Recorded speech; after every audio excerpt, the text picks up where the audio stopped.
Kung nakapaghulog ka ng 6 years sa SSS at at the age of 60 ay meron kang lump sum. So ibig sabihin lahat ng naihulog mo ay ibabalik sa iyo at the age of 60, provided na wala ka ng work or hindi mo na kaya magtrabaho. Kasi ang age of 60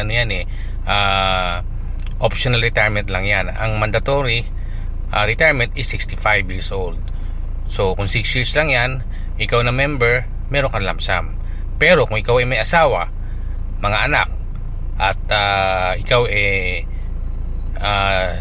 binawian ng buhay at the age of before the age of 60 or age of 60 at may hulog kang 6 years contributions, ikaw ay yung iyong asawa ay magkakaroon ng lifetime pension. Kasi ang minimum lang naman sa lifetime pension ng survivor's pensioner ay 3 years or 36 months contributions. At kung meron kang anak na below 21 years old, meron ding pension. So ganun kaganda ang SSS.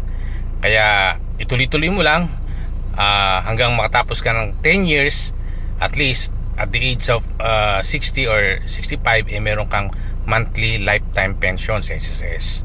So ang hulog niyan o ang pension niyan ay depende rin sa hulog mo, kung magkano ang inuhulog mo monthly. Mas mataas ang hulog mo monthly, siyempre mas mataas din ang pension mo at the age of retirement.